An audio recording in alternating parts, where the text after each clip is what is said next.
रजत की अपने माता पिता से बिल्कुल भी नहीं बनती थी।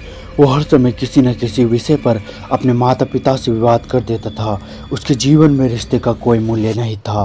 वो अपने माता पिता को मात्र एक एटीएम मशीन समझता था। अगली सुबह भी यही हुआ। उसके होश में आने के बाद अपने साथ हुई पिछली रात की घटना को स्मरण करने लगा, जिससे उसके माथे पर चिंता की रेखा दिखने लगी, जो पंखा चलाने के बावजूद पसीने से भीगा हुआ था। रजत उसी अवस्था में घबरा कर अपने पिता के पास पहुंचता है। वो इतना घबराया हुआ था कि उसके मुख से उसके शब्द भी अच्छे से निकल नहीं पा रहे थे। अपने पिता को वो बातें बताना चाहता था लेकिन कुछ कह नहीं पाता।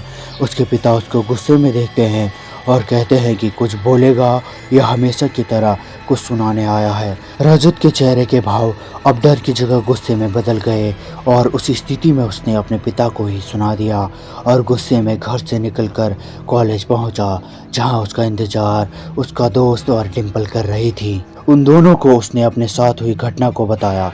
उसके दोस्त ने उससे कहा, तेरा वहम होगा भाई, कोई लड़की तेरे को कैसे उठा सकती है, वो भी एक हाथ से। ये बात कहते ही रजत का दोस्त और डिम्पल जोर से हंसने लगे। यह मेरे जीवन की लगी हुई है और तुम दोनों बेशर्मों की तरह हंस रहे हो, रजत दबी सहमी आवाज में कहता है। अरे तू इतना क्यों डर रहा है, सब ठीक हो जाएगा, रजत के दोस्त ने उसे सांत्वना देते हुए कहा। लेकिन रजत ने अपने मन में ये बात ठान ली थी कि अब वो अपने घर नहीं रुकने वाला है, सब छोड़कर कहीं दूर चला जाएगा।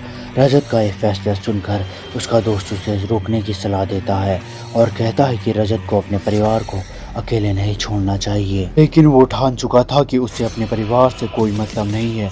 वो यही सोचता था कि उसके परिवार वाले उससे प्यार नहीं करते।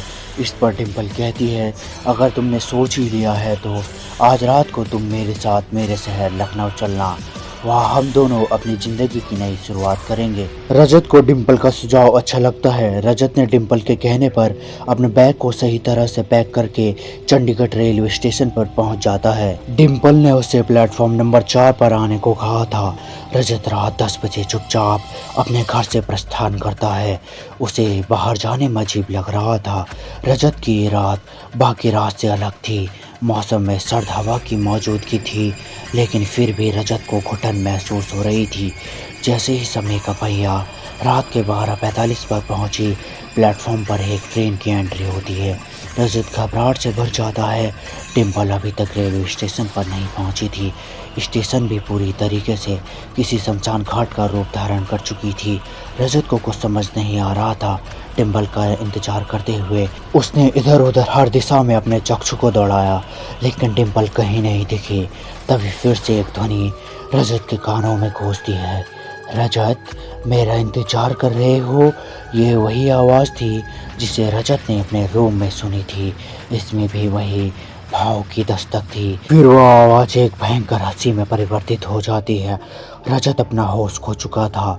तभी वो आवाज़ ट्रेन का दरवाज़ा खोल उसके सामने आती है। ये कोई अन्य नहीं थी। इसके आगे क्या हुआ जानने के लिए ट्रेन में साया भाग 3 सुनना ना भूलें।